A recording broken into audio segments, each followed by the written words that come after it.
Good afternoon. You ready?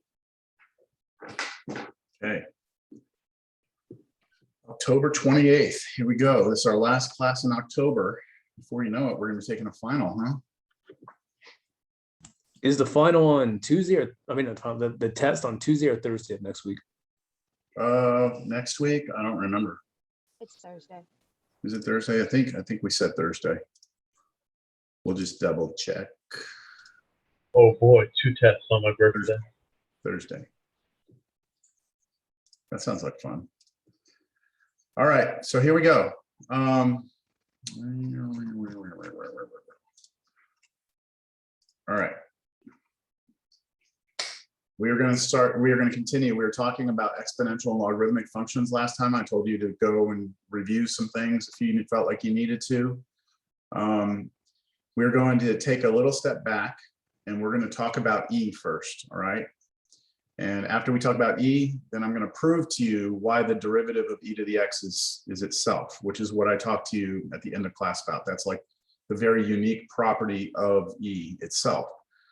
But at the end of the day, E is just a number, right? It's irrational, meaning that it's a non-repeating, non-terminating decimal. And E is approximately 2.718. So the thing that's weird about E is, well, there's a lot of things that are weird about E and beautiful about E. What makes it kind of different is that, you know, pi, we all know pi is about 3.1415, right? It's an irrational number as well. But it's very easy to define what pi is. Super simple to define it. If I want to define pi, I just define it as the circumference of a circle divided by its diameter. That's the definition of pi. And that just comes from, you know, the fact that circumference is pi times diameter and divide both sides by d. So it's very simple to define pi. Take a circle, draw a circle, measure its circumference, divide it by its diameter. That's pi. Simple. Defining E is a little different. Well, very different. And there's multiple ways to define E. But the way I'm going to define it today is as follows. And I'm following Euler is a mathematician. His last name is Euler. Some people say it Euler, but it's actually Euler. Euler is a mathematician, and that's why we call it E, because Euler, all right? This is the way he defined the number. It is defined to be now, please understand, we are defining this number this way. I'm not trying to prove to you that this is, you know, this is what E is. I'm defining it this way. I'm defining, so anytime we define something, we put an equal sign and we put a colon in front of it, and that lets everyone know I'm defining something this way. E is defined to be the limit as n goes to infinity of 1 plus 1 divided by n raised to the n. So what the hell are we talking about? Well, here's what you do. Start plugging numbers in for this. Okay, so what if we plugged in 1? Let's see, what would we get if we plugged in 1? 1 over 1 is 1. 1 plus 1 is 2. 2 to the first power, right? I'm plugging in 1. If n is 1, I get 1 plus 1 over 1 to the 1, which is 2 to the 1, which is 2, right? And then if I plug in 2, I'll get 1 plus 1/2 squared, which will be 1 plus a half is 3/2. And if I square that, that gives me 9/4, which is 2.25. Understand? I'm supposed to let n go to infinity. So if I continue doing this, I made a table already in Excel for you, so you could see what happens is if I keep doing this for all these numbers. 1, I got 2, 2, I got 2.5. If I do 3, I get this, 4, 5, 6, 7, 8, all the way down. I did the first 60 of them for you. And when you get to 60, look at the number 2.699 or 695970139, right? Notice that these numbers are getting closer and closer and closer to what you know, what you've been told is pi, right? You've been told pi is about 2.718. I'm sorry, not pi, thank you. I said pi, thank you for correcting me. E is about 2.718. That's what you've been told. So if we continue doing this, what happens, right? If you let n go to infinity, what happens? So I think it'd be nice if I showed you the graph of this So here's the graph of that 1 plus 1 over n to the 1 plus 1 over n to the n. If you were to graph it, if we pick a point here, like I said, let me change this to step 1. There we go. So if I plug in, remember when I plugged in 1, I got 2, right? When I plugged in 2, I got 2.25. If I keep doing this, right, that thing starts to march towards what, 2.68. I can keep going, 2.7, 2.7 something. But do you see it looks like there's a horizontal asymptote on this? Like it just stops growing. Do y'all see it? Like it doesn't go past something. Well, that's what E is. E is the thing that it's approaching. As you move out to the right, you're getting closer and closer and closer to this dotted line. And that's the value of E. It is the limit of that expression. Very strange. It's a very strange way to define a number, isn't it? As a limit of something, but that's the way we define E, all right? Now, I'm about to do something weird, okay? I'm about to do something very weird. This is what I'm referring to as the first version of the definition of E, right? So now I'd like to, if there aren't any questions, I'd like to move on and do something strange to this. What I'm going to do is I'm going to now let H, let me bring this down here. Let me bring this down here. Okay, I'm going to take this expression right here. And don't ask me why I'm doing this yet. Okay, just follow me with this. So first thing I'm going to do is I'm going to let H be equal to 1 over n.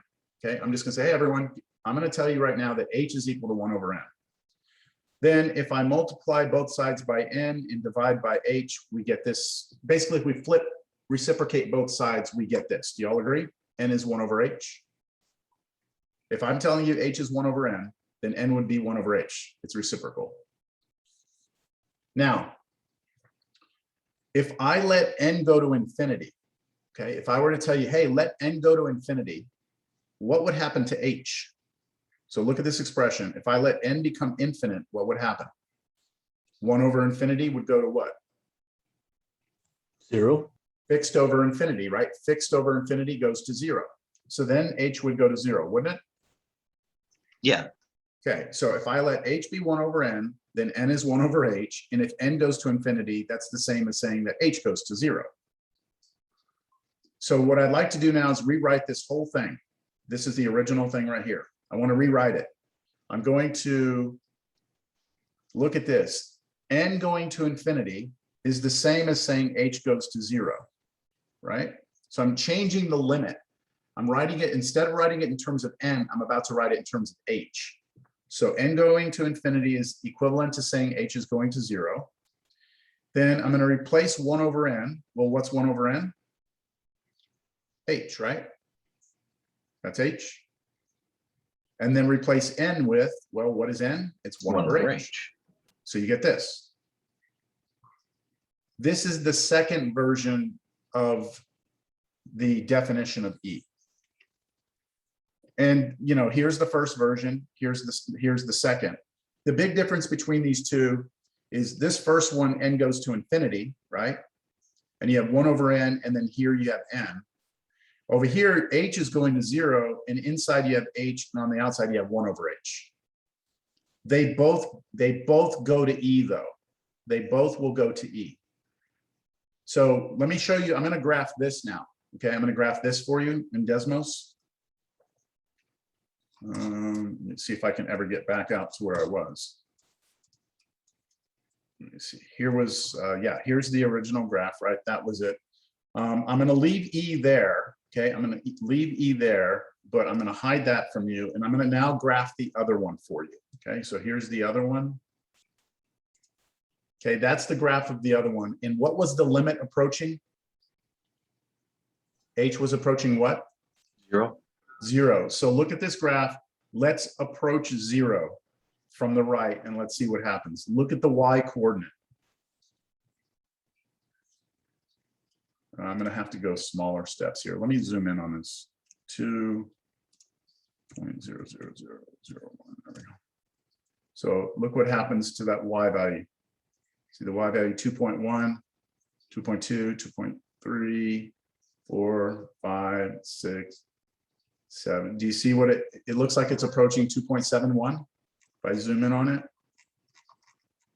Unfortunately, there's some limitations on the computer here of how I can do this. 0.1, try that. 2.7, 2.71, 2. Do you see it's approaching it? It's approaching E from the right.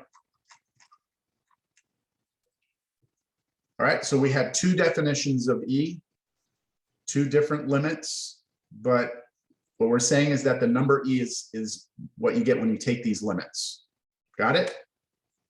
We have defined what E is. Now I want to try and prove to you that the derivative of e to the x is itself. So to do this, there's gonna be a lot of stuff I'm gonna have to do, okay? So now I prove that f of x equals if f of x is e to the x, then the derivative of that is itself. To do this, I'm gonna need these 5 things for you to remember, right? The first property is that if you take a base of anything and raise it to the x plus y, you can split it up into 2 pieces with multiplication between them, right? This is a property of exponents. You probably remember it this way: x to the n times x to the m equals x to the n plus m. That's the way you see it in algebra, right? This is that same property written. So everyone okay with that first property? I'm gonna need it. Looks good. Second property, the natural log of 1 is 0. That comes from what we talked about last class. If you graph the natural log function, here's the natural log of x. If you plug in 1, you get 0. So we all need to be comfortable with that idea, all right? Natural log of 1 is 0. Okay, I'm gonna need that. How about this one? Natural log of e to the x equals x. That again is a property from last time. Do I need to show you the property? It was in here. I'll show it to you. It was this property. Where was it? It was in here. Right there. The natural log of e to the x was x for all real numbers. All right. So I'm going to need that property. This property, I'm going to need, this was a big one. I think I put a star on it or a couple of stars on it last class. It was this property, where the hell is it? It was under the log. It's this property right here. It was this one. This works for any logs, okay? If you have a log of x to the r can come out. Do you remember me talking about this, putting little stars here, okay? This works for any log, so it also works for the natural log. If you have an r, it can come out like that. Okay, so I need that. And then the last property, is that the definition of E, right? The definition of E is the limit as n goes to 0 of 1 plus n raised to the 1 over n. Now, that's what I just talked to you about. It's this one right here. It's that second version, but instead of using h, I'm using n's, okay? So I can change this to an n and that to an n, that to an n. It won't change the fact that when you take the limit, it's gonna give you E, right? This is a generic formula now for E. So is everyone comfortable with those 5 things? I need all 5 to prove to you that the derivative, Daniel, what's wrong? No? Is there something specific? I just got to get used to this. Okay, well, this is a proof, that's all. I just want to prove it to you. You're not going to have to prove this to me ever on a test or anything like that. It's just the derivative of e to the x being itself is actually a very, very difficult thing to do. Like so I just don't want to hand it to you. I want to actually go through it and show you why it is. Now, once we get it, we're off to the races. We can start doing the calculus. But I just want to make sure you understand. This is kind of like when I proved to you the product rule. Remember when I proved the product rule to you? And I said, oh, you know, the way we do this is really, we have to find a hidden zero and it's real complicated. I said, I'm not going to do this. Or no, I proved the power rule. That's wrong. I'm wrong. I proved the power rule to you. So that's all I'm doing. I just want to prove the derivative e to the x is e to the x, and then we're just going to move on. So these 5 things, here we go. Well, if I'm going to prove to you that the derivative of this is e to the x, right? This is what I'm trying to show. I need to start off with what is the derivative of this, right? So I need to go back to the old school definition of the derivative. Remember, by definition, the derivative of a function at x is the limit as h goes to 0 of f of x plus h minus f of x over h. When we were first, before we learned the rules, right? Before we learned any rules about derivatives, that was the original definition of the derivative. And so I'm going to prove this to you using that definition. So what I do first is I plug x plus h into the function. Remember, the function we're using here is e to the x. And I'm going to replace x plus h in here, that's this, then minus f of x, so that's just e to the x, and then divide the whole thing by h. Is that all right? That's just plugging x plus h into the function. Now, I go from here to here and I use property 1. Property 1 says if you have 2 things added up top, you can split it into 2. So I take this e to the x plus h and I split it into 2, right? What do I do on the next step? Did you factor out e to the x? Yeah, this has an e to the x, that has an e to the x. So I took an e to the x out and I was left with e to the h minus 1, right? That's what would happen if I factor e to the x out. But e to the x is not impacted by, the limit here is h is approaching 0, right? H has nothing to do with x. So this e to the x, I can pull it out almost like a constant because h has no impact on it. And so what I did is I pulled that e to the x out of the front, in front of the limit. Is that okay? That's really weird, but I'll take it on faith. I'll trust you.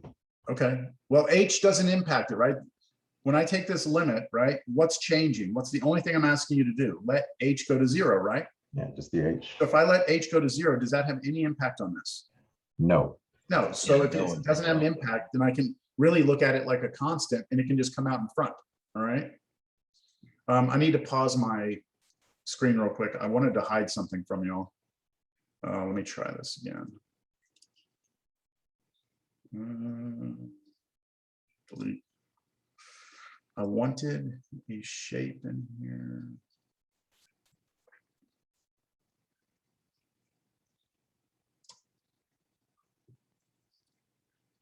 Why is that not full? Yeah, okay, I'm not able to do this easily, but I can have another workaround here. There we go. All right, let me resume my sharing. Okay, here we go. So I pulled that e to the x out right here, right? There it is. So all I have left is this limit. So I rewrote it here and I highlighted the limit. I put it in blue, all right? This limit, think about what happens. If h goes to 0, what's e to the 0? Any number to the 0 should be 1, right? So this is really 1 minus 1 on top, which is 0. And what's happening on the bottom? H is going It's to approaching 0. 0. So we had 0 over 0, right? That is an indeterminate form. 0 over 0, usually that means we need to do some algebra or something, right? Now I'm telling you that the answer to this limit, okay, the answer is 1. If this is 1, then what's left? E to the x, right? Times 1, which is e to the x. But why the hell is this 1, right? Why is that 1? I haven't shown you the algebra for that, have I? But if I do show you that this is 1, would you be convinced then that the answer is e to the x? Oh, yeah, definitely. Okay, so now I'm going to convince you that it's 1, all right? So here we go.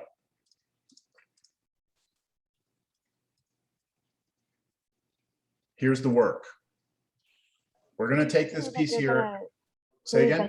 Did you just say that you're going to prove that e to the x equals 1? Nope, I'm going to prove that this limit is going to give you a 1. And then we had an e to the x in front of it. So e to the x times 1 would be e to the x. Okay. And that would basically show that the derivative of f is itself, right? But I still have to show this. I have not shown that that gives you a 1. I need to do that. That's the hardest part of the whole problem, is trying to show you that that's 1. Because we get 0 over 0 when we do the limit, and that's an indeterminate form. Here we go. I'm going to try and prove this to you. Let's figure out what this limit is. So the first thing I'm going to do is not natural at all. Like, you would never think to do this, all right? You would never think to do this, but just follow the algebra.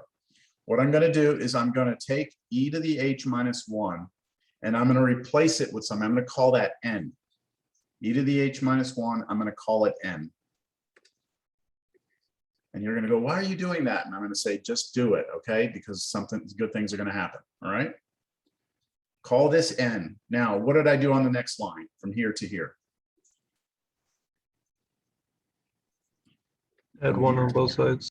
I just added 1 on both sides. Okay, no problem, right? That's just algebra. Now, what did I do on this? What am I doing here? Taking the natural log of both sides. I'm taking the natural log on both sides of that equation, right? Now, on the left side, I just have natural log of n plus 1, but on the right side, I have natural log of e to the h, natural log of e to the h. And if I go look at that third property, natural log of e to any power, doesn't it just spit out the power? Right? So this Yeah. right side just becomes h. Okay? Now, what I'd like to do, remember, in the limit, aren't we trying to figure out what happens when h goes to 0? So if h goes to 0 on this equation, if h goes to 0, then the right-hand side of this equation goes to 0. And that means the left-hand side would have to go to 0 also in order to maintain the equality. So how can you make natural log of n plus 1 go to 0? What would n have to be? What would n have to be in order for the left side to be Negative going to 1? 0? I didn't hear that, I'm sorry. If I want Negative all 1? of this, if I want all of that to go to 0, the question is then, what would n have to be in order to make this left side 0? 0. If n is 0, right? So I think Theodore said that. If n is 0, right? If n is 0, 0 plus 1 is 1, and natural log of 1 is 0. 0, right? We said that up here. You need to know natural log of 1 is 0, right? So h going to 0 here means this side needs to go to 0, which means I would have to have that n go to 0 so that I get a 1 in here. So that's what I wrote here. Now, as h goes to 0, that implies that the natural log of n plus 1 must also go to 0. And using what we know about the natural log, that forces that n to go to 0. So here we go. This right here, these 3 dots means therefore. All right. Therefore, the original limit up here, I'm going to rewrite it. We just said that when h goes to 0, that means n goes to 0. So instead of writing h goes to 0, I'm going to switch it to n goes to 0. And then up here, remember we said e to the h minus 1 was n? I replaced that whole top with n. And then h, what was h? That's this. H is natural log of n plus 1. So I place it down there. So I've rewritten the whole limit. I'm no longer in terms of h, I'm in terms of n. And now I just got to figure out what this is. So my next line, all I'm doing on my next line, there's 2 ways to look at this. I'm multiplying the top by 1 over n and the bottom by 1 over n.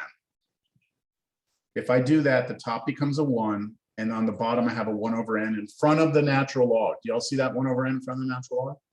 Super critical step. Because if this is in front of the natural log, we have a property that says if you have a number in front of a log, right, that you can take that number and you can push it up into the power. Normally in college algebra, what we did is we took the number here and pulled it out front, but there's nothing saying we can't start with the number here and push it up. So that's what I do here. I take this 1 over n and I push it up to the power right here. And then we're pretty much here. Okay, we are pretty much here. I know I know you're not happy. A lot of you are not happy, but if I'm doing this limit, then I can ignore this natural log and I can just push the limit inside here and try and figure out what is the limit of this and what is the limit of this as n goes to 0. E. That's E. That's the definition of E. That's what E is defined to be. That was that last thing I said we need to agree on. And so the final line here is 1 over the natural log of E, but the natural log of E is, what's the natural log of E? 1. 1. So you can look at that as being the natural log of E to the first power. And I'm just using that property again, this property 3. Natural log of E to the 1 would be 1. And so at the end of it all, I have proven to you that that limit is 1. Okay. Oh, wow. Yeah, that is not something that any human being is going to come up with easily. Okay, watching me do it, if you're lost, don't worry about it. All you need to know is that the derivative of e to the x is itself. So I Right, have a because- question. Yeah. How did they figure this out in the first place? Euler was brilliant. Yeah, or maybe a Brilliant. little insane. Yeah, I think there's a fine line there between the two. Oh, yeah. Look, some of the most brilliant mathematicians, you have to understand just how different they are from us average people. Like, you know, I teach math, right? I've got a graduate degree in mathematics. I'm about like this little grain of sand compared to Euler, Gauss. Like I could never imagine the brilliance and genius of these people, right? I mean, I know a lot more math than a lot of people, but I still know very little compared to these geniuses, right? There were guys that were doing Gauss. Gauss is another brilliant mathematician that was doing stuff when he was 7 years old, 6 or 7 years old. Yeah, I mean, there's a right now the most famous kind of like considered the most brilliant mathematician living right now. You can look him up on YouTube. I forgot his last name. I think it's Tao. And he was doing, you can look at the stuff he was doing when he was like 7, right? They went to his house and they tried to like interview him and stuff. And he was doing very, very complicated stuff. He had never seen calculus before. So the person who was interviewing was like, asked him to do some differentiation or something, or antiderivatives. And he wasn't sure, he hadn't seen it before. He's like 7 years old. And so the interviewer came back like 6 months later. He had learned it all on his own. Like, it's just like brilliance is brilliance. So That's mathematicians ridiculous. have to do things that don't seem natural to get to places that, you know, I mean, but there is something where if you do enough of this, if you see enough things like this, you start to build your own instinct for doing things like this. Like you start to develop it. It's a very kind of unorthodox way of looking at everything. You're like, okay, I'm going to try this. Who knows? I might be a dead end, but I'm going to try something really weird. These substitutions, like this substitution, the big key to this problem right here on this limit was making that substitution of that being n. That was the key to the whole thing. Because once we did that, we could get it to look like E down here.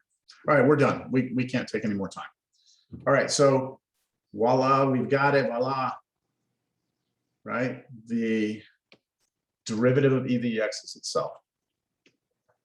So if you have e to the x and you want to take its derivative, you have e to the x.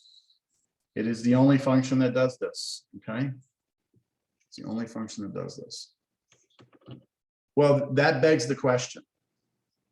What if it's not e to the x? What if it's something else like 2 to the x or 5 to the x, right? Would that give you the same thing, right? Would the derivative of that also be, you know, 2 to the x or 5 to the x? Well, unfortunately, no. All right. Unfortunately, no. Unfortunate. Unfortunately, no. So we have a general formula. So I'm done proving, okay? I'm not going to prove any more of these with limits and all this. It'll take too long. So in general, if f of x is any exponential function, a to the x, with a being positive and a not being 1. This is because that's the way we define an exponential function. The a has to be positive and not 1.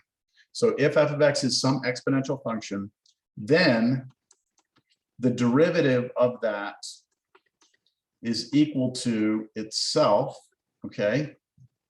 I'm not done. Itself times the natural log of a.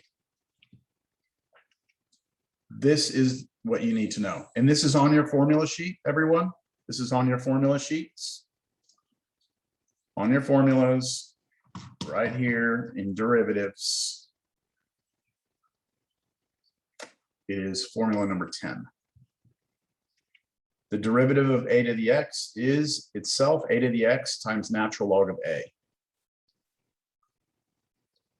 So let's do an example, just to make sure we understand what's going on here.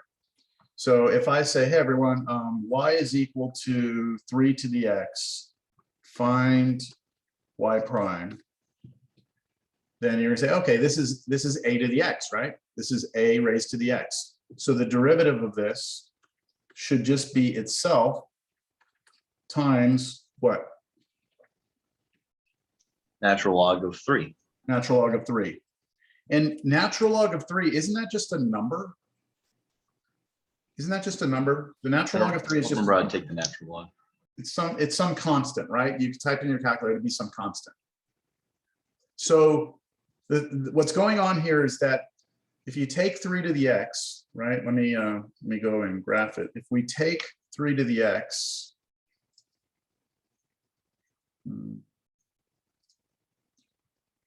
if we take 3 to the x and graph it, where am I?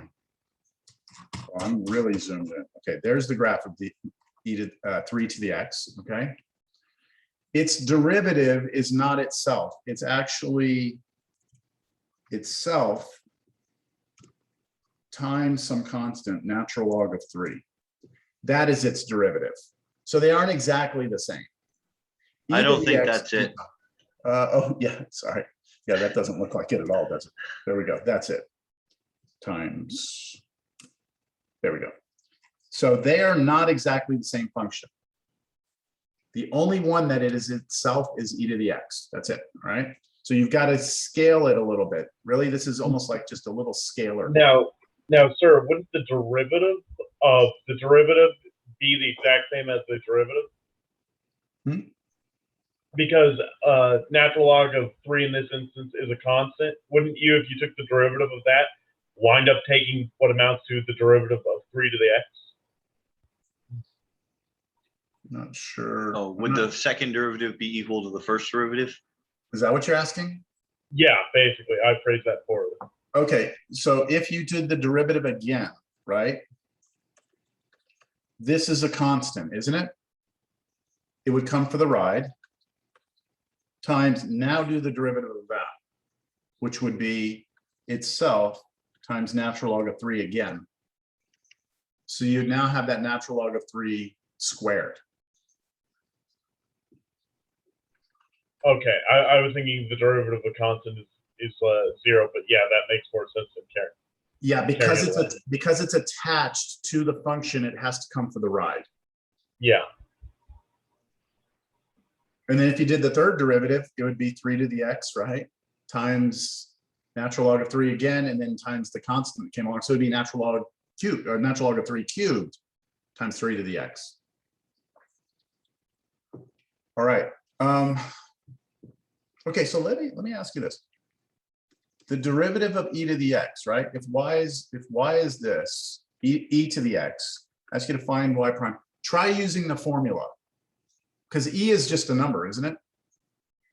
Okay, so if we use the formula says that it should be, whatever a is to the x, which for us a is e, right?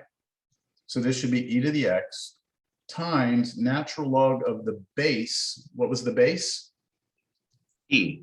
E, but natural log of e to the 1 power is what? Just 1. Just be 1. This is 1. And so that's why the derivative of e to the x is itself. I mean, well, that confirms that the formula works for all different values of a. So what you have to be careful with is something like this now. If you have y equals, let's say, x to the fourth plus 4 to the x, right? And I ask you for the derivative of this. Those are two different things, right? You can do them individually because there's addition between them. The first one is x to the fourth, so I'll use the power rule, right? 4 comes down, x to the third. The second one you have to recognize as an exponential function. So the derivative of that is itself times natural log of 4.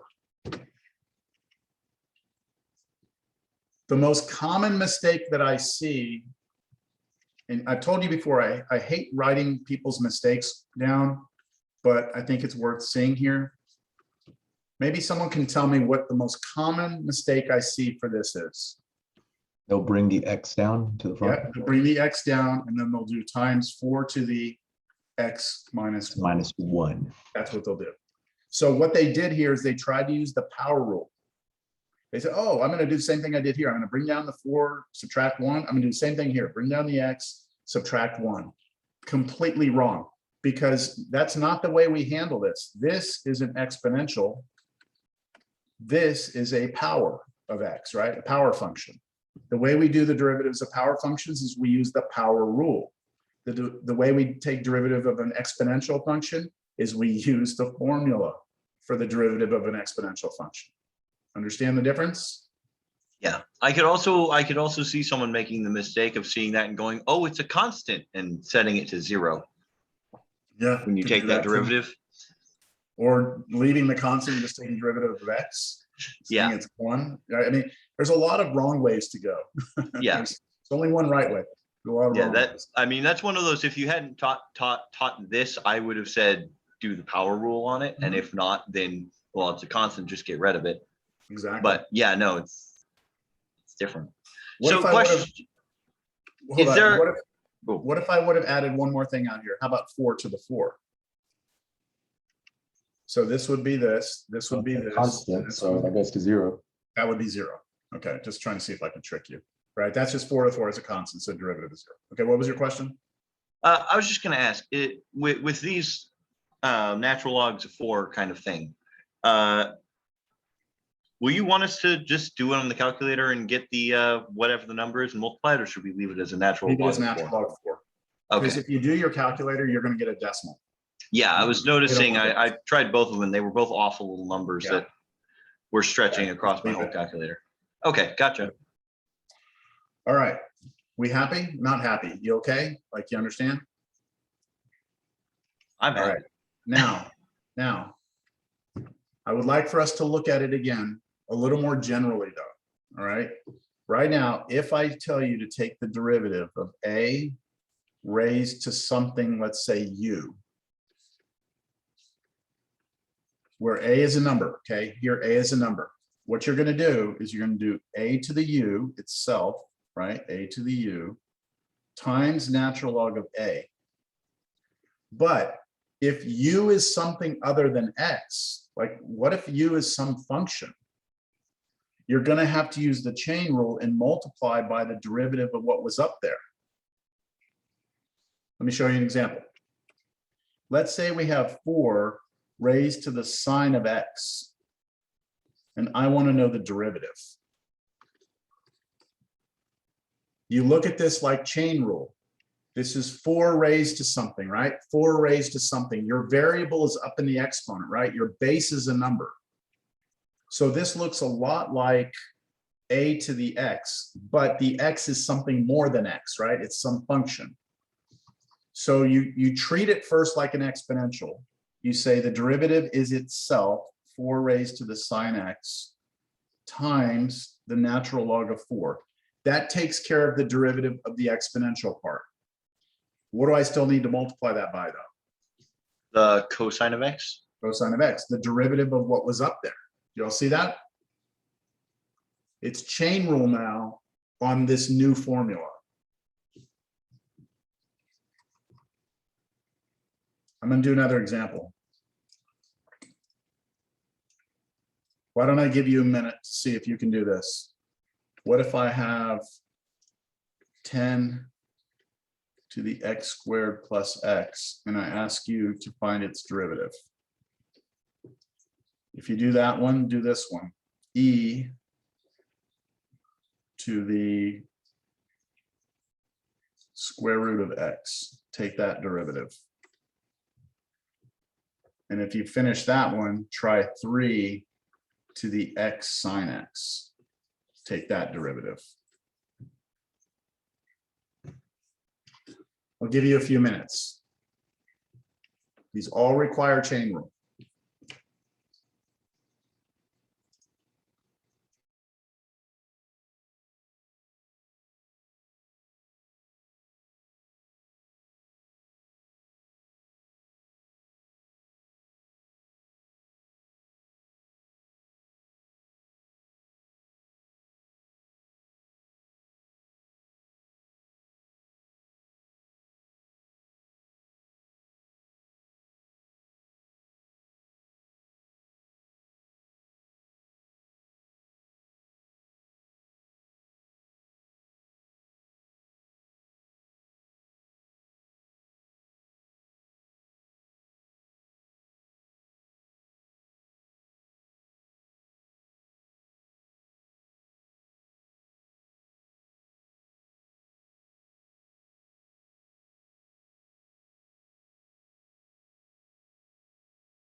Does everybody have enough time to get through them all?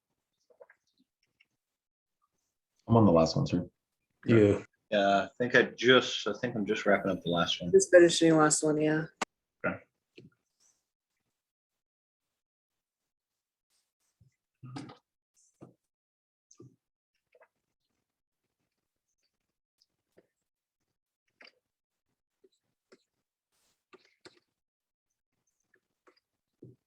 I'm gonna call on people. I'm gonna pick on the people who don't have their cameras on first. So we'll go with Bethany. Are you there? Yes, I'm here. I like your picture. My daughter loves pugs. Thank you. I won't let her have one though, because I hear that they have a lot of medical issues. Not only that, but they also have a lot of hair that they shed. Yeah. So like we have to have one of the Roombas now because it Yeah. picks up all the hair that he leaves around the house. So, Yeah. Okay, all right. So are you okay with this? How'd you do on the 10 raised to the x squared plus x? I got 10 raised to the x squared plus x times the ln 10 times 2x plus 1. All right, is your 2x plus 1 in parentheses? Yes. Okay, good. That's correct. Everyone understand? Yeah, Now, you could also write it this way, 10 raised to the x squared plus x times, you could put the 2x plus 1 first, then you could put the natural log of 10. You could put the natural log of 10 out here. You could put this in front too. You can move things around, okay, with multiplication. Up to you. All right, good. How about Jake? Jake, are you doing all right? Doing okay, I guess, but it's a little confusing for me still. Let's try this one together. So Jake, you have derivative of e to e to something, right? So what's derivative of e to anything? Just E. Just e to that, whatever it was, right? E to the square root of x. Now, because it's e, I don't have to put the natural log in there, right? Yeah. I could if I want, but then I'd be writing natural log of e, which would turn out to be a 1 anyway, so who cares? Let's not write it. But what comes after that? We need chain rule, Jake, right? So we still need the derivative of that written next to it, right? Yeah. I only gotten through the first two, so I'm just trying to think about this one right now. Okay. So what, y'all help them out. What's the derivative of root x? 1 1 over over 2 square root x. 1 over 2 root x. There we go. That's the derivative. Now, if you wanted to, you could write it this way, e to the root x over 2 root x. That would be okay. You could slide the 2 root x underneath the e. That's okay. Just don't be trying to do any crazy shit like this. Don't be trying to cancel root x's out. That root x is trapped. Okay, it's up in the exponent. I was going to show you all the graphs of these, just so you believe that they actually do have derivatives. Like the first one, 10. This is 10. Oh wait, that didn't type in properly. Hold on. Yeah, it still didn't do it. X times. There we go. Plus. This is not working. Plus. There we go. That is the original graph, 10 to the x squared plus x. That's what the graph looks like. So it should have tangent lines on it, right? It should have tangent lines. And then e to the square root of x, that's this graph. Kind of a weird graph. Notice there's nothing in the negative region because you can't plug negatives into this, right? But over here, you should be able to find slopes with tangent lines. And the last one is this one. Ooh, that's cool looking. That's 3 raised to the x times sine x. That's the graph of it. So we've got tangent lines here also. All right, let's see who's up. I think it's Marianella.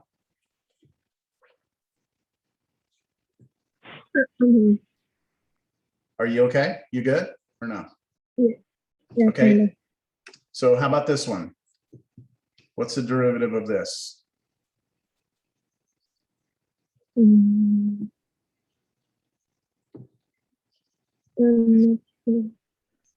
It's 3 raised to something, right? 3 raised to Mhm. something. So the derivative of 3 raised to anything should first start off being itself, right? Just itself. Yes. Then, because it's an exponential, we have to put in that natural log part. So what do I put here?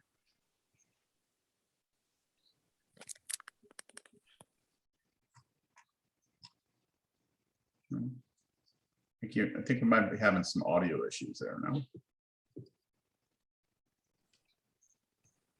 Can you hear me?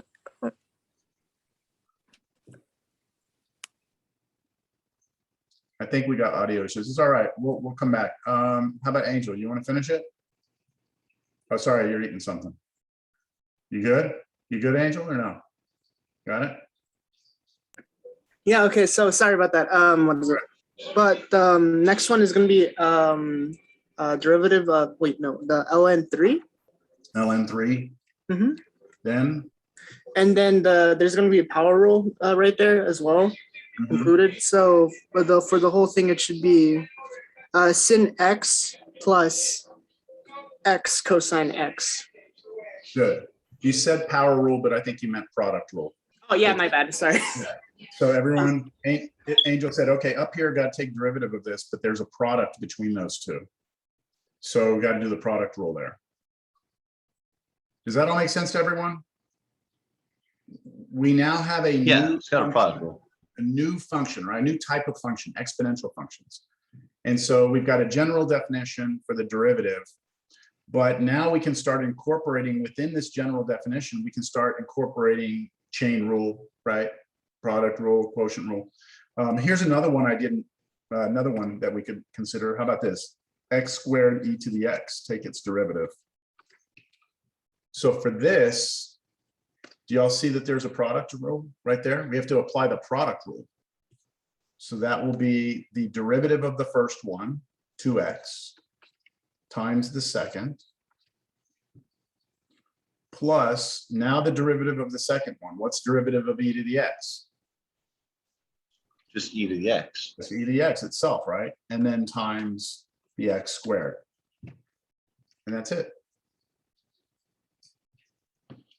That's a little different than the previous ones. In the previous ones, we didn't have anything attached to these, so we just, we just did them, right? Did the exponential rule and carried out the chain rule. Here, we have product rule going on. I got a question. Yes. That first one, could we, since it's like those exponents are with addition, could we like break it up and do derivatives after some shit? If I get it, or Which one are you talking about? the 10x squared plus x? Because isn't there that like rule from college algebra where you can like split that up or something? Oh, sure. You could have done 10 to the x squared times 10 to the x. You could have done that, right? Is that what you're saying? Yeah.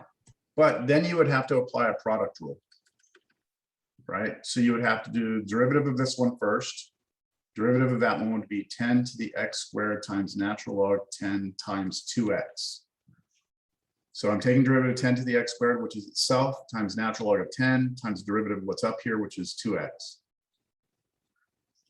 All times 10 to the x. I'm doing product rule. Plus, now the derivative of 10 to the x, which is itself 10 to the x times natural log 10, times the derivative of what's up here, which is 1, because derivative of x is 1, then times that first one. You could have done that. Not recommended, but you could have. Right? Yeah, I regret asking that. Well, don't regret it. Don't regret it. It's the same answer as up here. It's probably hard to tell, but what do these have in common? Well, they both have, like, there's terms here, right? There's addition here. So this first one has a 10 to the x squared. So does this one.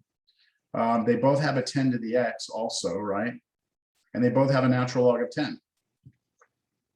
So I could pull a GCF, right? I could pull a 10 to the x squared out. I could pull a 10 to the x out. I could pull a natural log 10 out. And what I'd be left with here is a 2x plus 1.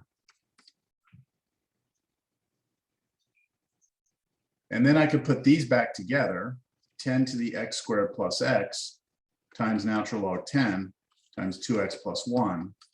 And you are back to this answer. Just much more complicated.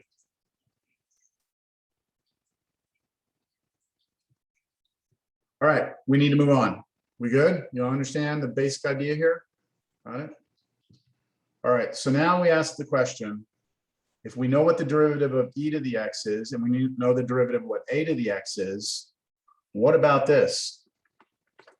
If y is equal to the natural log of x, which we learned in college algebra is the inverse of e to the x, then what is y prime?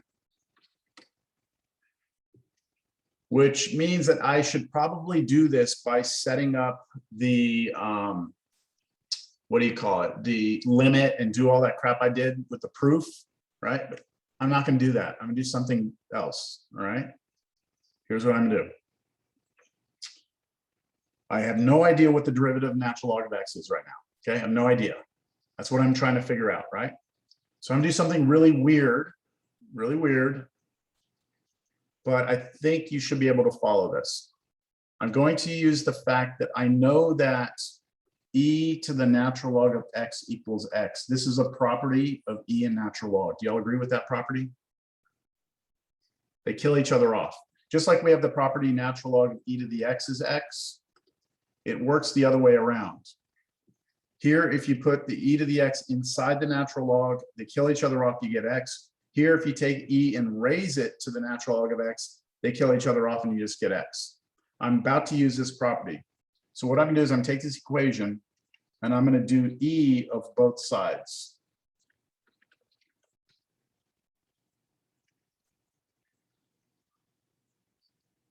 On the right side, what do I get? X. X. Okay, and on the left side, e to the y is e to the y, right? That okay? That's just using just algebra, really.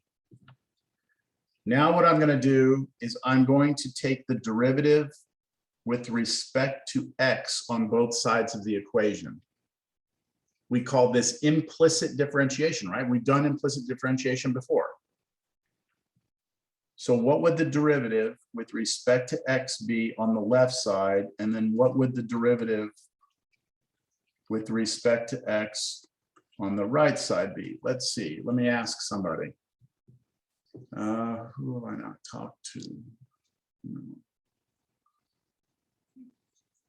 Arturo, I feel like we haven't talked in a while. I don't think at all, maybe. Really? Not at all? I've just left you out of all this? I'm sorry. Yeah, maybe. How do you feel about doing these derivatives? I feel great about them. Good. How about the right Yeah. side? It's just dx over dx, which equals 1. Good. Okay. What about the left side? What is the derivative with respect to x of e to the y? D times e to the y power over dx. Okay. Or What would that be? So, Arturo, what's the derivative of e raised to anything? E raised to anything. e raised to y times Okay, ln e to the y, right? Itself. Yeah. Okay. Arturo, so Arturo's saying we're trying to take derivative of e raised to the y. So first of all, it's e to the something, right? So the derivative of e to anything is itself. Got it? Everyone? But then what, Arturo? Times what? ln y. Times the derivative of the y, right? Yeah. With respect to what? D over dx. It would be dy over dx, right? dy Yes. dx. Um, Not a 1. Okay, the one on the right was a 1, right? But here it won't be. Why is it dy dx, not de dx? D what? Why is it dy dx, not de dx? D dx.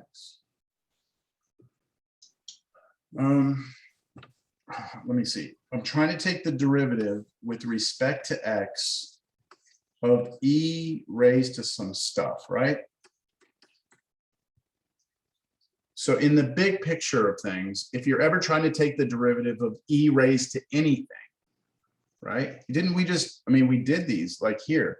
If I'm ever trying to take the derivative of e raised to something, right? E raised to something, I just do first itself, and then I do times the derivative of what was up here, right? That's the chain rule in action. If I'm doing something other than e, like 10 or 3 or 4, I rewrite what it is. I have to throw the little natural log in there and then take derivative of what's up top. That's exactly what I'm doing here. We're saying, okay, what's derivative of e to some stuff? Well, that should be, first of all, e to the stuff, right? Whatever it is, times, now you take this stuff and you take its derivative.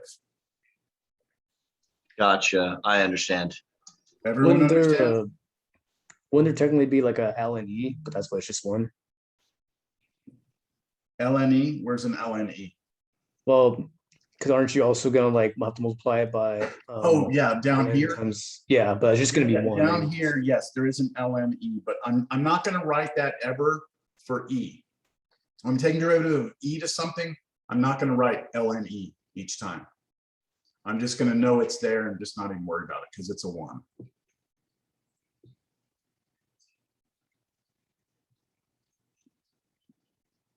Arturo, does that all make sense? Yes. Okay, everybody on board with this? Now dy dx, that's really y prime, right? That's what the derivative, that's what y prime meant. And we have times e to the y over here, and we have equals 1. And remember, we wanted to know what y prime was, right? So we just solved this for y prime by dividing both sides by e to the y.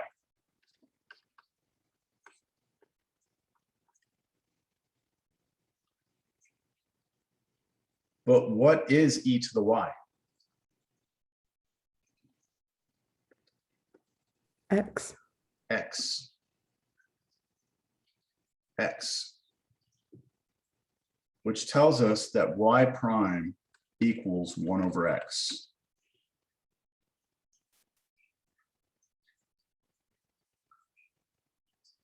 So in summary, if you take the natural log of x and you take its derivative, you get 1 over x.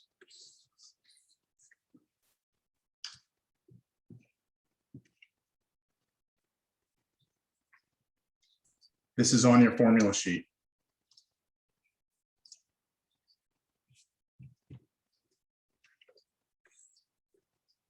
Now they do absolute value of X here. And that's because you can't plug negatives into the natural log.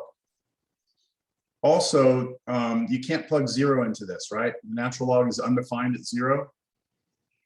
And that's okay because the derivative is never going to get 0 put into it because you can't even plug it into the original function. Yeah, having it undefined in one will have the undefined in the other. That's right. I remember we did talk about that. Yeah. All right, so just like I did before, I went through this whole process and I said, hey, everyone, like we went through this very drawn out, crazy thing. And I hopefully convinced you that the derivative of e to the x is itself. And after I did that, I said, okay, now let me just give you the general rule. I'm not going to prove this, but just trust that we could prove it, that if it's a to the x, the general derivative is this. So I want to do the same exact thing for what we just did.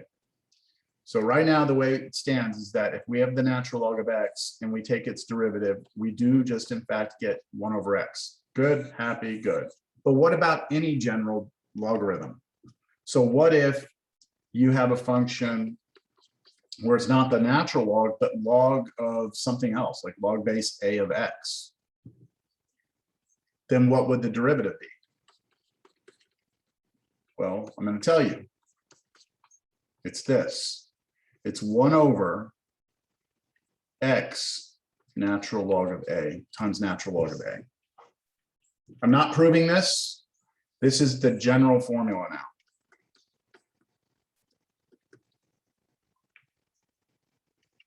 This works for any log.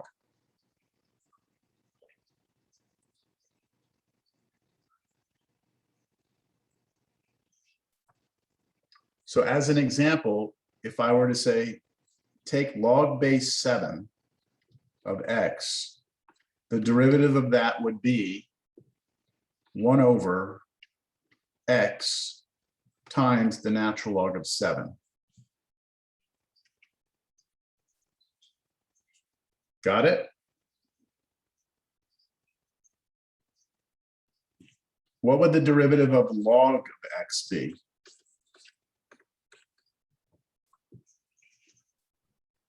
One over x natural log of 10.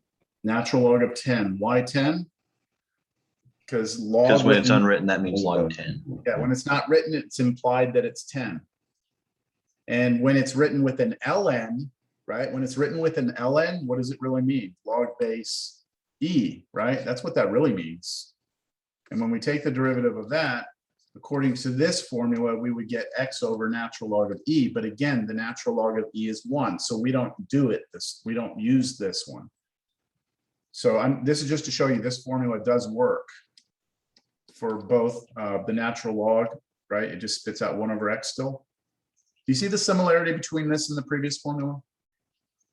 That we've got that natural log of a, which will become 1 when a is e. What do you think's coming next? Nesting the two of them. Yeah, what if we put it like, I did this, I gave you the formula, and then I said, well, what about trying to do these, right? And I started to throw some chain rule in there. So let's see if we can't use this concept to do some derivatives where chain rule will be involved. So I'd like for you to try and find the derivative of the natural log of sine x.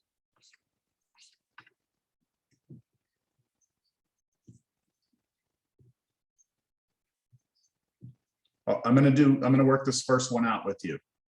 When I look at that, I say, all right, I have the natural log of something, right? In yellow, the natural log of something. This is composition, so that means chain rule. So the first thing I do is I say, all right, well, what's the derivative of natural log of x? Well, that's 1 over x, right? It's whatever was here, I now put 1 over it. So what am I going to put 1 over what here? Sine x. Sine x, right? Sine x, 1 over sine x. Then I say times, now chain rule, come inside, take the derivative of sine and get Cosine x. cosine. And cosine of x over sine of x, by definition, is cotangent x.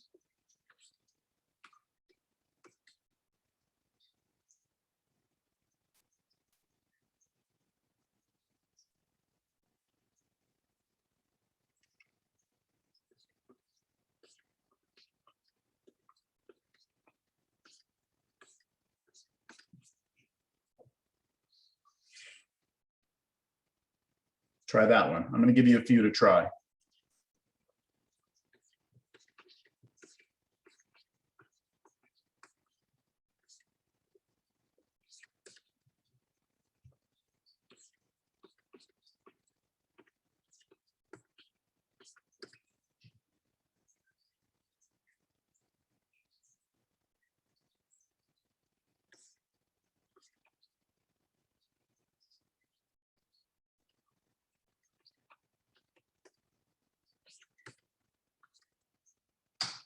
I'll give you a few minutes. All of these are pretty much chain rule, or maybe there's some product or quotient. I don't know. You see how you do.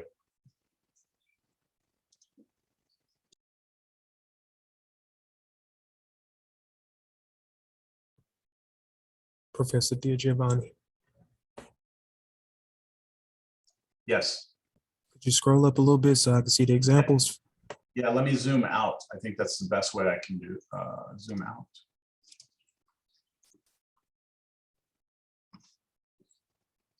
Is that enough or? Yes, sir. Okay.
I added another one over there.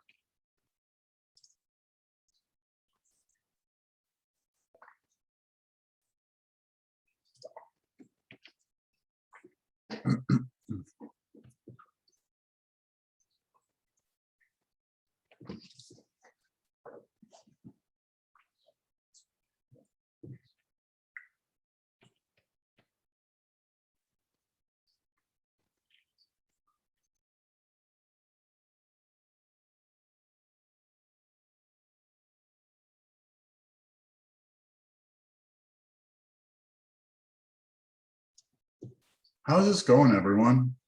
How are y'all feeling about this, honestly?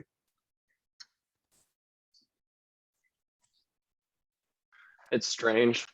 Strange? It's not bad. This feels easier than the last part. Like, Yeah. yeah, last part meaning what? Related rates? Or Yeah, last part? like- Oh, yeah, well, yeah. like, to be honest, it's kind of odd that this is after that. Yeah, okay.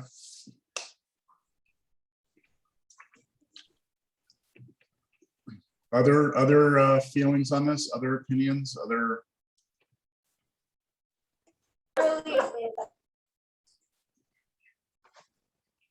It's a little different, but still very similar to what we've been learning.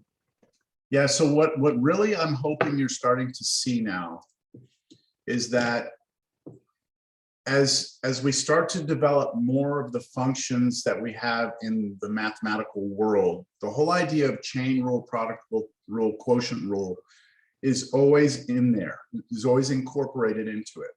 We can start adding more functions, but chain rule will always be there.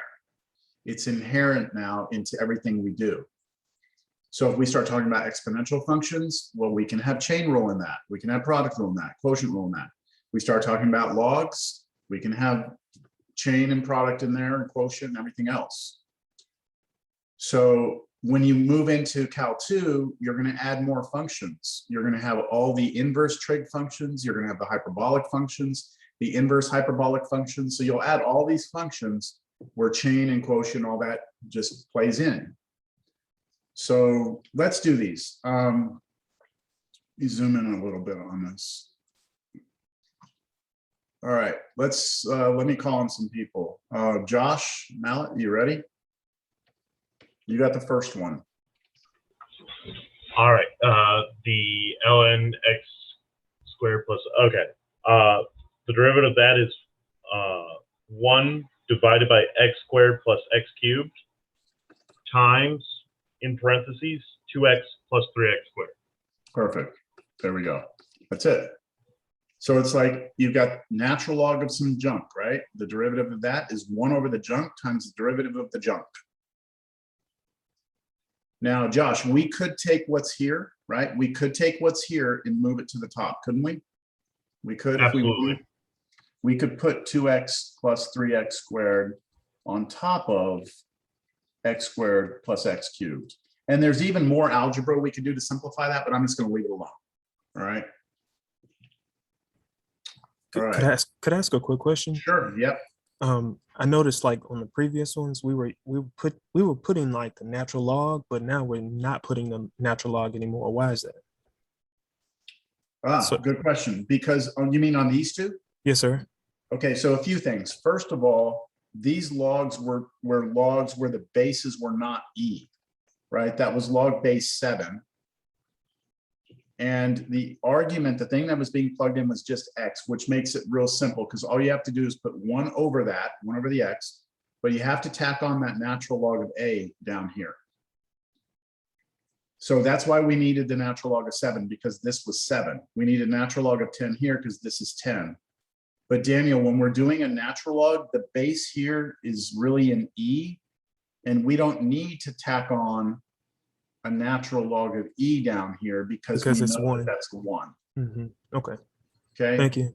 So for the same reason, when you take the derivative of e to something, you don't put natural log of e in your answer. When you do the derivative of natural log of something, you don't need to put the natural log of a down there either because it's a 1, or natural log of e. Does that answer your question, Dan? Yes, sir. Thank you. Okay. Would you like the next one? Yes, sir. Okay, go for it. Let's see. So I have 1 over x times sine x. Yep. Times sine x plus cosine plus x. Cosine x times x. Cosine times, I'm sorry, cosine x times x. And just make sure you put all that in parentheses. Oh, which part? All of this. Oh, because of the addition? Because of the addition. And you could go one more step if you wanted to. You could take all that sine x plus x cosine x, and you could slap it all on top of the other one, which was just x sine x. Not necessary, but you should understand algebraically, you could just move that all up there. All right, good. Maddie, you want the next one? Sure. You've been voluntold. It's So what do you have x going on squared here? times ln x, right? X squared times ln x, right? So what do you get? So you use the product rule. So you Yep. get 2x times Mhm. ln x plus x squared times 1 over x. Times x squared times 1 over x. And then Everyone the agree? x squared and 1 over x cancel out. So you just get x. For that side. Exactly. The x squared and the 1 over x reduce out to be x. So then you get 2x ln x plus x. Yep, these two you can kind of just simplify. One of the x's cancels out and you just get a single x left. Good. Hmm. All right, the next one's a tricky one. Who wants the tricky one? I could try. Go for it. Okay, so it's the chain rule, right? Yes. Okay, so I did 1 over the square root of x squared plus 1 times half times x squared plus 1. Half. Yeah. Half X times squared. x squared plus 1 Okay, times 2x. I'm just a little bit confused on this part. What are you doing here? Is this the way you want me to write it? Yeah. I feel like I know what you're doing, but there's something wrong with this.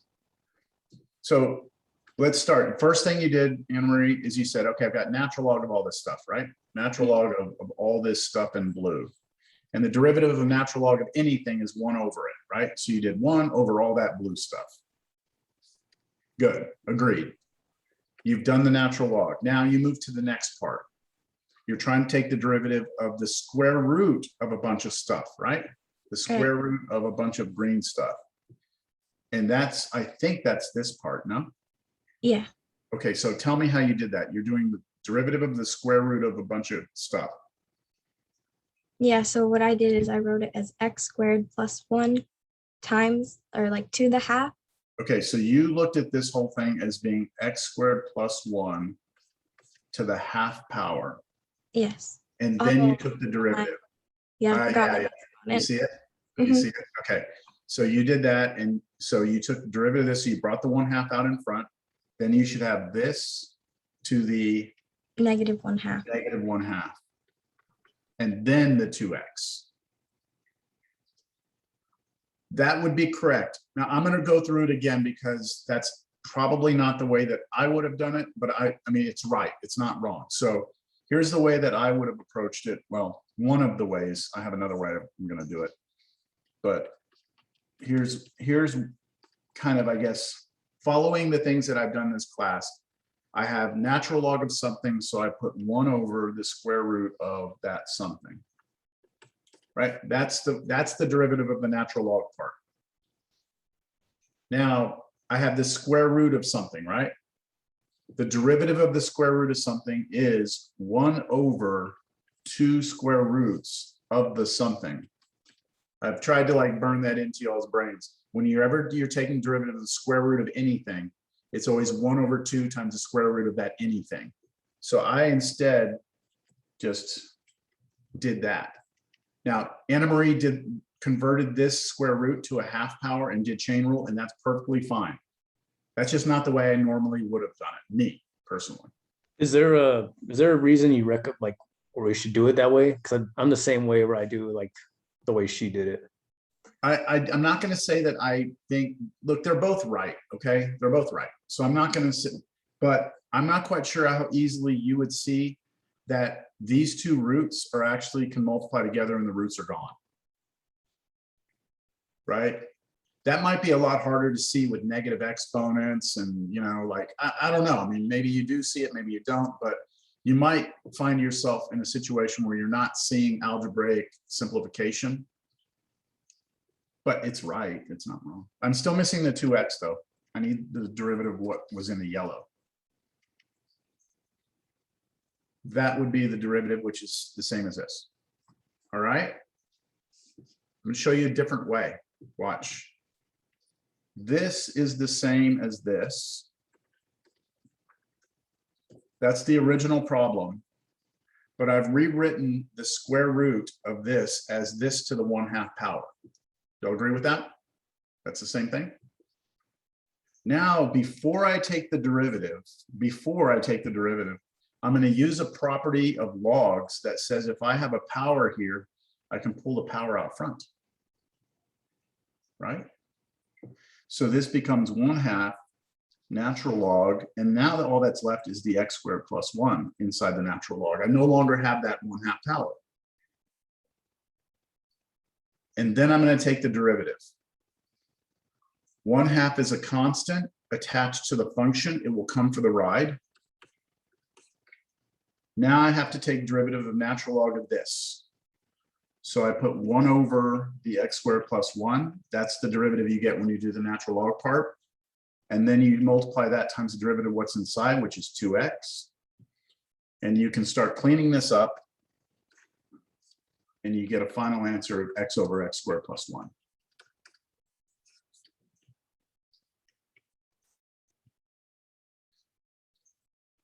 Is that the same answer as this?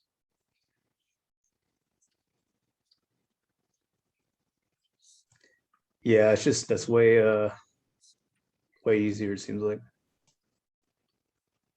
So I can cancel the 2's, I can leave the x on top, and when I put those two roots together, because they're the same thing, the roots will kill each other off, and you're just left with x squared plus 1, which is that. So the moral of the story here is that if you're ever doing natural log and you've got some stuff here raised to a power, it might be worth it for you to take the power out before you do the derivative. Now, you can still get the answer right doing it the other way, but it might save you some trouble. Do y'all see the difference between these two? The approach?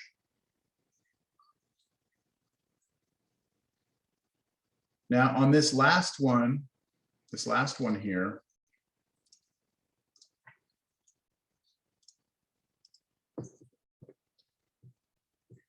notice where the square root is. It's over the whole log, right? It's over the entire log. It's not a power like the one before was this. So in this case, I was able to rewrite it as that, like that. That's the problem before. This problem you can't do that with because the square root is on the whole thing. So if I want to take derivative of this, I have to use chain rule, starting with the outer function, which is the square root. So what is the derivative of the square root of anything? 1 over 2 times the square root of anything. Yeah, 1 over 2 times the square root of that anything. And the anything for us here is the natural log of x squared plus 1. So I took the derivative of the square root of a bunch of junk in here. The derivative of that is 1 over 2 times the square root of all that junk. I'm not done, right? I'm not done. Times chain rule. Now I'm ready to start focusing my attention on this stuff, the natural log of x squared plus 1. So the derivative of that is 1 over x squared plus 1, because that's what the derivative of natural log of anything is 1 over whatever was in it. And then I'm not done. I now need to take derivative of what was inside of here, which is 2x.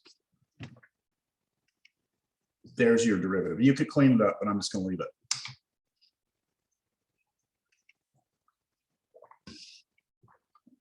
Okay. So at this point, what you're going to need to do is practice, right? You need to do problems and you need to get good at this and feel comfortable with it and see all the little subtle, subtleties between differences in where you position things, and get your hands dirty with this. All right. But you have the basic formulas for it. All right. And your formula sheets also include all this. I'll say one more thing about this derivative of the natural log. When you have the natural log and you have, like, let's say a box, right? And you want to take the derivative of this, the general idea here is that you're going to do 1 over the box times the derivative of whatever was in that box. And that's like the basic idea behind the natural log derivative. A lot of textbooks and stuff will write it this way. They'll say, call this thing u. And then in that case, this becomes 1 over u, and then the derivative of u, which could be rewritten as u prime over u. And if you think about it this way, then if I give you a problem like this and ask you for the derivative if you look at it from this perspective, then you could really just tell yourself, all right, all I'm going to do is take the derivative of what's in here, right? Which would be what? 2x. 2x, and then divide it by X squared u, plus which one. was whatever was in there.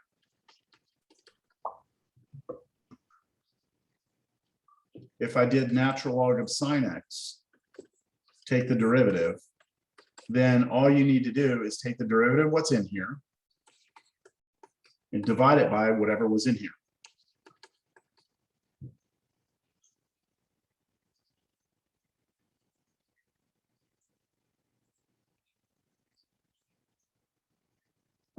If you do a natural log of x sine x, right, take its derivative, then according to this, I'm just going to take derivative of what's in here, product rule, and divide it, and divide that by what was in here. However you want to look at it, okay, it's the same result, all right?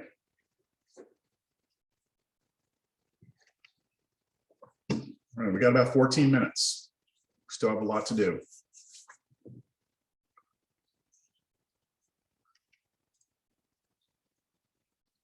I want you to think about this function. I want to see it. I want to see what you do if I ask you to take derivative of this.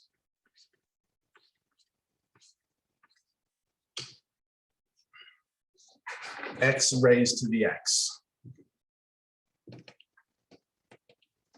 Is that even a function? Is there even a graph for that? X raised to the x. Yes, there is. There's the graph of x raised to the x. So if that is the graph of x to the x, then there should be a derivative of that, right? So I can find the slope of the tangent line on that.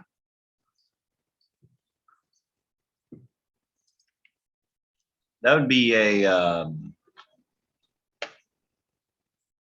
oh God, I forgot the name of the rule. Well, okay, up to this point, we know how to deal with this, right? We have this thing called the power rule, right? And the power rule allows us to handle x raised to the n. We know how to take derivative of that. It's just n x to the n minus 1. That's the good old fashioned power rule. That's what you use when x is in the bottom and then you have a number up top, like x squared, x cubed, x to the 5th, right? We know how to do it. We're happy about that. And then we have this new thing, the exponential rule, where instead you have a number on the bottom and x is on the top. Then the derivative is the a to the x times natural log a. We just established that today, right? We've got these two rules. The way I like to think about it is you use this one when your variable's in the base, and you use this one when the variable's in the exponent. But what's wrong with this expression? It has both. It's in both, right? It's in both the base and the exponent. So you can't technically use the power rule because the power rule requires that that n is a number. And you can't use the exponential rule because to be an exponential function, the base has to be a constant that's bigger than 0 and not 1, right? So this is like a mixture of both of these. It's like a combination of both. So we right now do not have a way to take the derivative of this. We actually have to establish a brand new way of differentiating things. And it's a very important part of this section, and it's called logarithmic differentiation. So logarithmic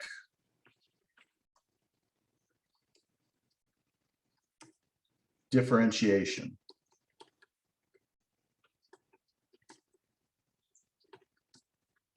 Logarithmic differentiation. Use this when your variable is in the base and the exponent. Sorry, that's so sloppy. Logarithmic differentiation is used whenever we have a variable both in the base and the exponent. I'll put a couple of examples so you can just kind of see when you would use this. If I'm asking you to take derivative of x to the x, yeah, you would want to use this. I haven't shown you how to do it, but that right there, you'd want to use it for this. Let's say I gave you something like this. How about sine x, all of that raised to the x squared plus 1? Is that even a function? Sine x raised to the x squared plus 1. Sine x raise that to the x squared plus 1. I've got graph. If I've got graph, I've got derivative, right? I hate that one. Why? That's just awful looking graph. I kind of think it's weird. It doesn't seem like it's too bad to take the derivative of it, though. Doesn't seem too bad. Yeah. It doesn't seem too bad. That doesn't mean that it isn't too bad. Yeah, it doesn't seem too bad. That's a very important distinction. Well, let's see. Anything I can think of where there's variables in both. How about x times e to the x, raise all that to the x, and then take the derivative. Take x times e to the x, and then raise it to the x. I'll come back to that. I just want to graph it. I want to take x times e raised to the x, and then I want to take all of that and raise that to the x. I've got graph there. It's the blue one. So how do we do these, right? How do we do these things? Okay. Do you understand what we're looking for? Another way you could say all of this, you use this whenever you have some function of x on the bottom, and up in the exponent, you've got some other function of x, and you're trying to take the derivative. All of these, you can look at, the base as being some function of x and the exponent being a function of x. The base is a function of x, the exponent's a function of x. The base is a function of x, the exponent's a function of x, right? All right, so how does logarithmic differentiation work? I have 8 minutes to explain it. You ready? We're going to do the first example, this one right here. I'm going to show you how to do this. There's actually a set of steps. So let's start this out as a problem, okay? If f of x equals x to the x, I want us to find f prime of x. Here we go. First thing, I'm going to replace the left side of the equation with y. So I'm going to make sure it looks like this, y equals x to the x.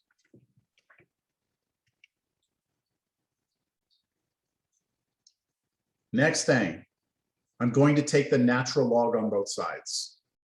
What? Okay, just do it. Take the natural log on the left, take the natural log on the right. Now, why do you think we did that? What can you do on the right side of the equation now? We can pull that x out. We can pop the x in front, right? That's a property of logs. We're going to be able to pull that power out. So now we have this, natural log y equals x times natural log x. Properties of logs. Now look at the right side. Do you see you have a product? You should be able to take the derivative of this. But if you take derivatives, you got to take derivative of both sides implicitly with respect to x. So I need to take the derivative with respect to x on both sides now. On both sides. So let's start with the right side, because the right side is the I guess more obvious one. If I ask you to take the derivative of this is everything has x in it, right? So we're just going to do a standard derivative product rule. 1 times natural log x plus what? 1 So over 1 over x times x. So times at 1. 1 over x times x. So we did the derivative of x, which is 1 times the natural log of x, plus the derivative of natural log of x, which is 1 over x, times the first function x, right? That's just a good old product rule on the right-hand side. Everything's nice, everything's pretty, right? The left side's the trickier part because you're differentiating with respect to x. So what is the derivative of this? Go think of this, what we just did right here. I said, if you're taking derivative of natural log of something, it's always the derivative of it over itself, derivative of it over itself, derivative of it over itself. So if I'm taking the derivative of natural log of y, what's the derivative of y over itself? How could I write that? The derivative of y over itself. Could I not write y prime over y? Could I not write that? I'm trying to take the derivative of natural log of y. This should be the derivative of whatever's here. What's the derivative of y? Well, if we could have written it dy dx if you wanted to, over y itself. If you don't like that, then just go back to when I first did derivative of natural log. It should be 1 over y, right, times the derivative of y itself, which is dy dx. It's the same answer. You could just slide the dy dx on top. Everything that happened on the left-hand side is going to happen every single time you do logarithmic differentiation. Every time you do it. Because anytime you use logarithmic differentiation, you're always going to start by calling the left side of the equation y. You'll always differentiate it with respect to x, and you will always get y prime over y. Every time. What's going to be different is the right-hand side, because that will depend on what this is. I'm running out of time. Whatever y prime equals, let me clean up the right side. These two go together to become a 1. And so there's my, well, that's not y prime, right? That's not the derivative. I have this, it's y prime over y. Need to So what multiply by 1, right? I'm going to multiply Y, both sides y. by y.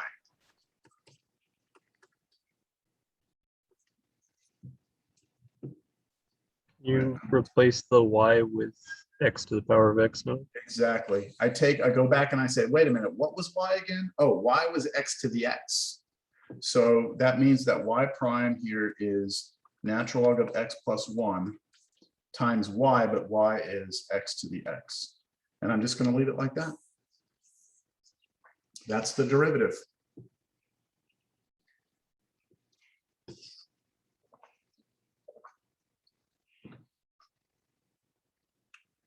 I think we should look at it.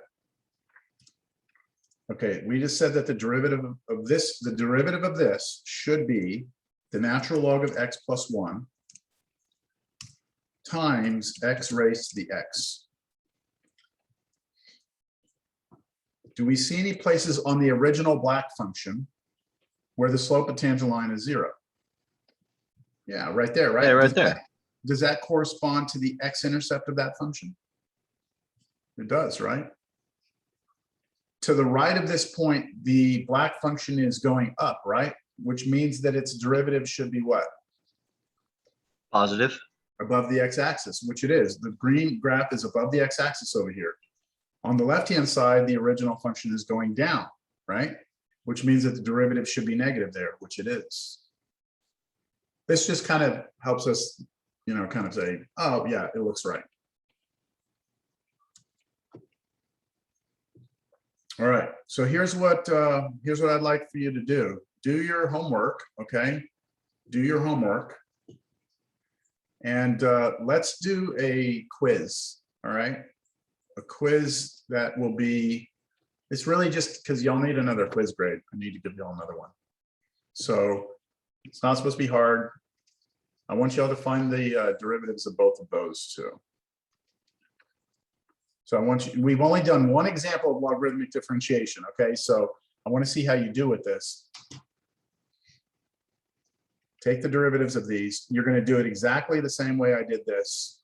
Talk to each other, come to me for help if you need, but same procedure. Can we see those problems again? These right here? I'll zoom out and I'll send, remember, I'm gonna send this or put this on in that folder that I'm sharing with everyone. That'll be, let's say we'll make that due next class, at the beginning of class next time. With the homework, just all the homework for this section, or is there like a window that we shouldn't Well, mess with? I think everything is okay because the last part of this is, well, you know what? No, there's a couple of problems in there you shouldn't mess with. We haven't talked about. Let me bring up the book and I'll verify what you can and can't do.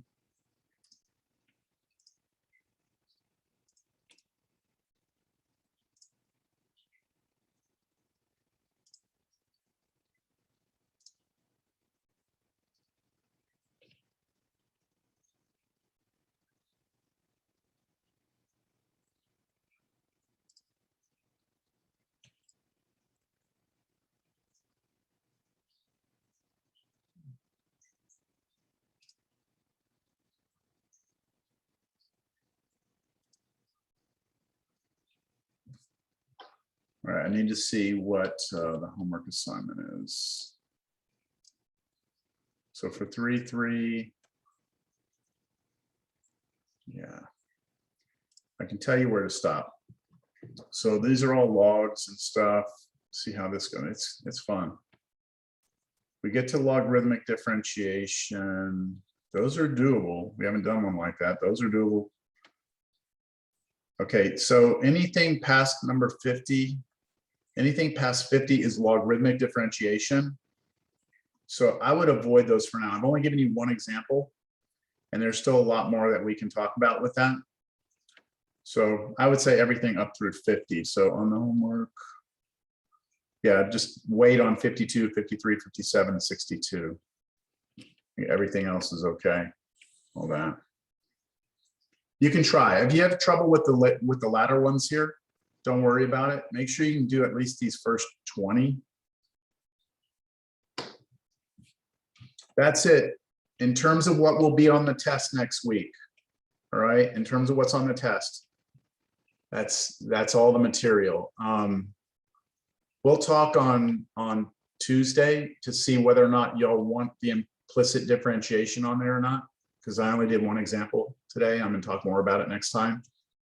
But you should, for the test next week, you should be comfortable with everything before we got to logarithmic. Unless y'all decide y'all want it on there. So you should be, comfortable with all this stuff, chain rule and all your homework from that section. All right, we good? All right. Yeah, I think so. We're trying to, get on track. I know we're behind. There's certain things you have to finish this class. And so I might be some things I have to kind of cut back on a little bit, but I think we can still do it. I don't think I've ever been in a math class where the teacher didn't say we were behind. Yeah, So in Cal 1, I'm normally not this far behind in a Cal 1 class. It's pretty uncommon for me to be this far behind. I don't know where we lost so much time. it seemed like we were sticking to it pretty well. Yeah, I don't know. Well, But I kind of think they ought to give math classes an extra month, just tack it on. yeah, Let them take a little more time, because it just seems like every time the teacher's like, I'm just not going to get to this last chunk. So doesn't seem like a good thing. yeah. Well, my main goal is to make sure that everyone coming out of here has seen what you need to see for Cal 2. There's certain things here we don't have to spend a ton of time on, but there's stuff you have to have also, or else I'm doing a disservice to you. So L'Hopital's rule for sure, max-min for sure, mean value theorem, we can just dabble in that a little bit. Derivatives and shapes of graphs, absolutely. Curve sketching, I can probably save us a lot of time with curve sketching. Optimization, that's important. And One of my friends is also taking calculus, but they're doing it over the course of like a normal school year rather than a semester. yeah, And they're like, they've done curve sketching before they did, like they haven't even gotten to related rates. yeah, they've it already just done curve depends sketching. on, it depends on a lot of things, the textbook and, you know, there's just a lot of different things that factor into that. So, yeah. Also, do we have class on Thanksgiving? Mm-mm. And Why that do I have it on here? I Jeez. think I so. do. Oh my gosh. Yeah, so we lose another day. So we're Yeah. really behind. It is what it is, right? It is what it is. Okay, we do our best, okay? That's all we Yep. can do. So we I can mean, there's a point at which I guess the balance is to try and keep the speed of the course at a rate where you can keep most people with you, you know, like there's no sense in me blowing through everything. No one understands anything. Maybe 2 students in the whole class knows what the hell's going on, you know? I mean, we have to be real here. We're here to learn. So we want to keep it at a pace that most of us can stay on board here. Cal 2 is a different animal though. Cal 2, you gotta, I mean, when the train leaves at the station in Cal 2, you cannot run and catch up to it. Like you have to be on board the whole time. So here we're a little bit more leniency, flexibility. All right, everyone. Have a good One more week. thing. man. All right. Yeah, go ahead. The notes from last week, it's hard to open. It's a different file. Oh, maybe, oh, wait, there's 2 versions of them.